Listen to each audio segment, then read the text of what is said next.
say is few. One of the themes for me of this year's Battle of Ideas has been the notion of social solidarity. Something that I think we have to work very hard at building in today's climate. And the conversations that we've been having really matter.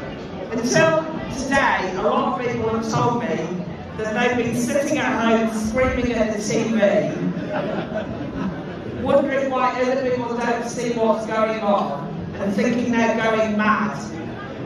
Now they've come here, they've realised they're not alone.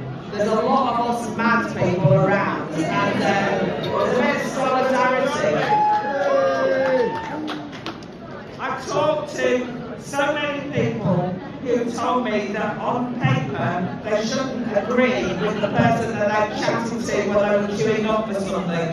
And then they said, they're all right really, it's all been a bit eye-opening. So I think that that's what, that sense of solidarity is so important. And it's what actually the Academy of Ideas team thinks of as its ethos. And I'm looking at now, Matt Sanderson did a great speech on the polarisation panel on Keynote about how coming to the Battle of Ideas can actually shift your perspective and realise we're not all nutters. That's the general gist of what he said, much nicer. And since he came, he's been producing sessions and then he ends up speaking on a Keynote. It's in the spirit of that solidarity that we also have to recognise that this event is due to the work of a huge lot of people behind the scenes. It isn't just one or two people. It's due to the almost 400 speakers and chairs who spoke over the course of the weekend. And can I just assure you, they did not get paid. They did it out of commitment to free and open discussion and debate.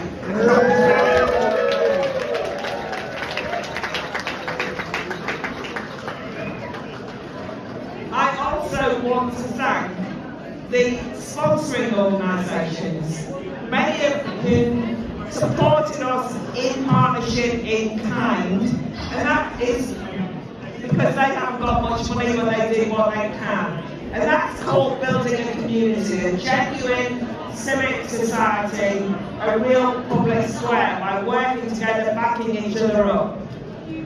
It's also the case that despite that goodwill of small organisations that have got no money, as much as I love you all, if you fit into that category, it's more important to say thank you to those people who sponsored us by giving us some money. And I'd like to thank them. I'm not going to go through them all, although I want to mention a few. Lots of them are listed in the brochure. But I especially want to mention Blue Orchid, the Belonging Forum, the Snyder Foundation. So delighted to have Fire Over from the United States, the Rising Tide Foundation, Patrick, who is here with us, Alex, and especially Isabel, who runs the team. Those kind of international support is very important. And of course, our headline sponsor, the Ben Delo Foundation, but of course, specifically Ben Delo, and it's he who bought us all the drink tonight. So can we give them? Cheers, Ben! I want to thank actually Ben's team, Christina and Jeremy, and all of the people who work with them in the sanctuary.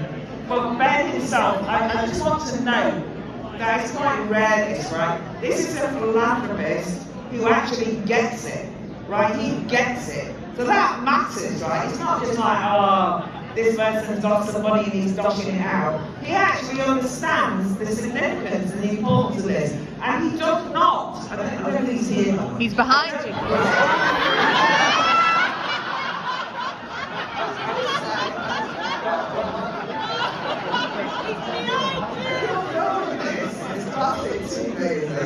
Right.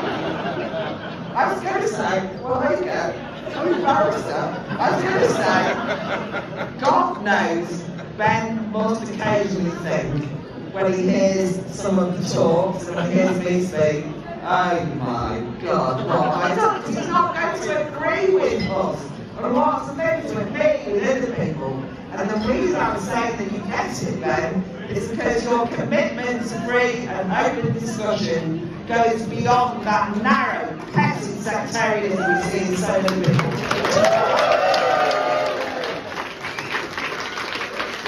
Now I want to whisk through my other thanks, and I do want to thank people because, you know, a lot of people have talked today about, not today, over the weekend, and people have said, why are you so rude, you know, there's kind of collapse of civility in society.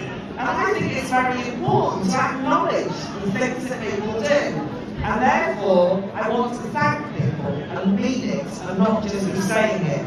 Because it really is a group effort. The festival photographers, Marcos, Tom, Chris, Monty, and of course Stuart, who many of us know. Thank you so much for documenting this. Thank you, Tom. Those who filmed the festival, Dan Clayton, Paul Rodriguez, Stuff Monkey Films, and of course, as always, heroically, Kerry Dingle, Andy Hurst, and the World Lights team who used the opportunity of the Battle of Ideas to train up young people to be filmmakers. There are charity worth supporting the world around. There have been hundreds of volunteers here, making sure that we have the microphone, making sure there's water on the tables, that the rooms are all right, that the green rooms are all right, keeping their eye out for all of us. Thank you so much to the volunteers, but especially to now almost like expert who started off as volunteers and now run the volunteering team under Ella's eagle eye. But can I thank Callum Breeze, Bradley Cooper, Barnard, Saskia Club, Julia Coulter for leading the volunteers team voluntarily.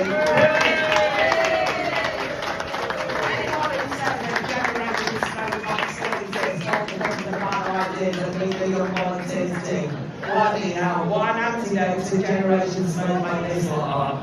I'd like to thank the festival bookshop people, who, by the way, are not a professional bookshop, are people who are associated with the Academy of Ideas, who work for us, who manage to run a professional bookshop.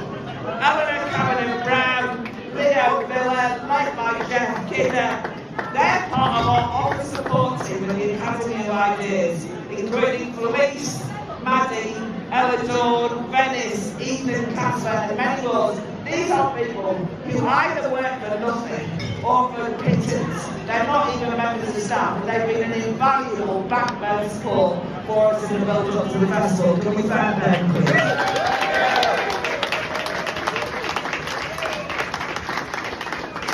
I also want to thank my AOI colleagues. What a bloody team. There's not very many of us at the Academy of Ideas, but talk about punching above their weight.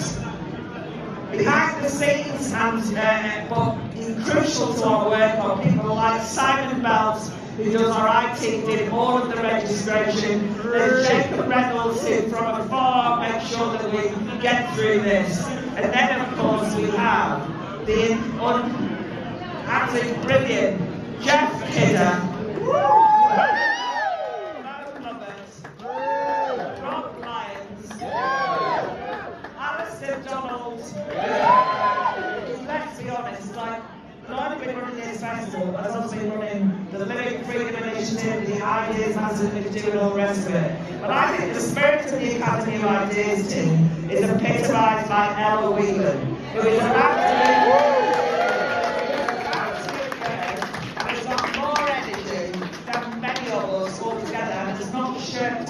in fact, she organised the birth of her child to make sure that she was I'm not even joking.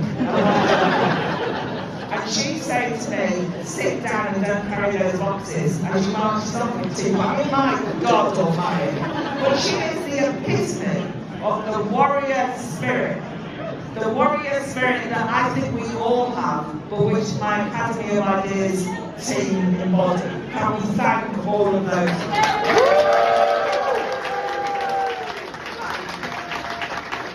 I'm going to give the thanks, although I want to say something after the thanks, I don't know what you're on me. Right. House, I'd really like to thank the people who make us so welcome here in this venue. It was crowded, but they coped that. They helped us get through, and they've been totally brilliant.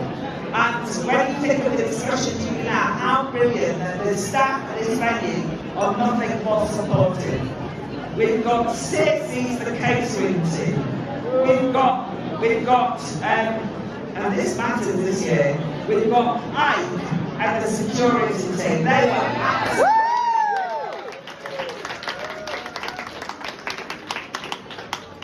A particular thanks has to go to the AB team, which is Lionel Fernandez and colleagues, who are led by the absolute president.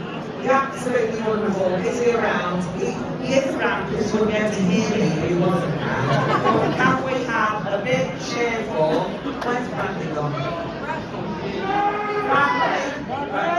Bradley! Hopeless! Come on! He's here!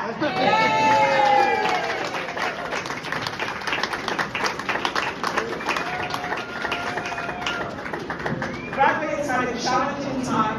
Right? His mom died in the midst of it all. I know. I'm not saying that because what's Bradley doing now? He's here at the Battle of Ideas, bloody hell. Your mom will be bloody proud of you. Thank you so much, Bradley. Don't forget the whiskey. Don't forget the whiskey.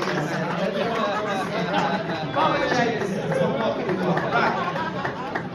And then I want to thank Grace Brennan, Sue White, and Vadrana Dancerell, and their colleagues who have made this weekend work so well for us, and I absolutely want to tell you how much we love them. Can they come to the front and receive their flowers, please?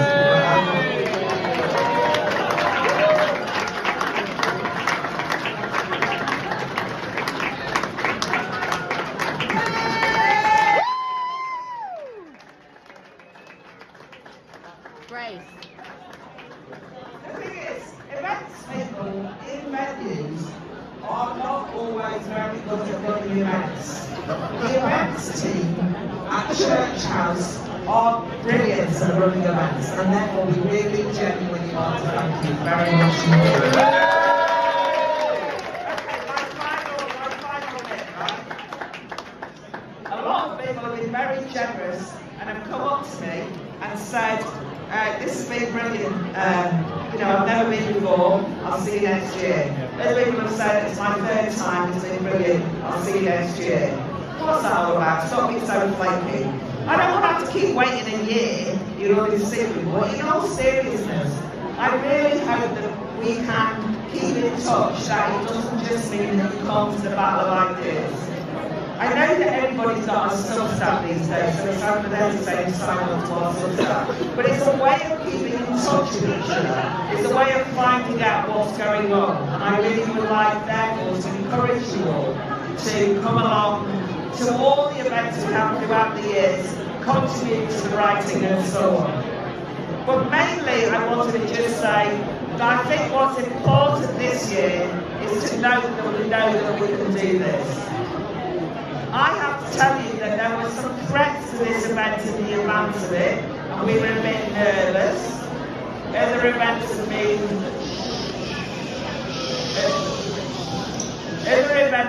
targeted. There's always a bit nerve-wracking. I don't think they were really serious threats, but it was like people were saying, will it be alright?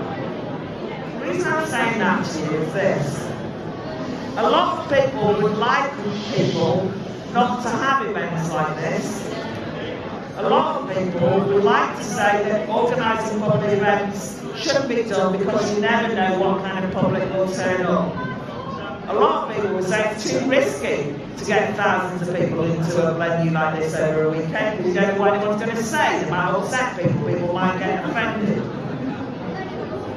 They might say that we're being too ambitious and think we can get to the 20th Battle of Ideas next year and make it even bigger.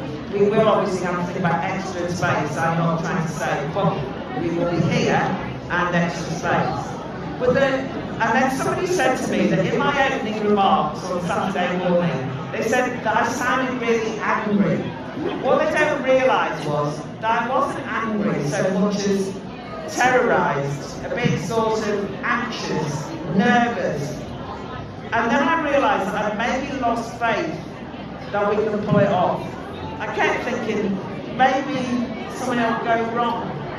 Anyway, I was wrong. And actually, it has been pulled off, not to me, but because of all of you. And that therefore means that I, never mind anyone else, are full of a renewed faith that the project of building a new public square is not just important and crucial, but it's feasible.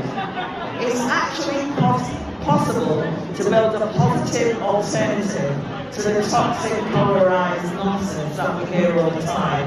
It is possible to talk to people you disagree with, and it's essential that we carry on doing it. I hope, therefore, that I won't see you next year, but rather I'll see you at the satellite events that we're having straight after this, the Battle of Ideas. Discussions on the classics, discussions on the arts, discussions on all sorts of things throughout Europe. That I'll see you regularly, that you'll keep in touch. And then I'll see you next year so that we can compare notes about what a brilliant year we've had at building a new, open, free speech allowed public square that's going to not be stopped by anyone telling us that we've got to shut up. Thank you very much.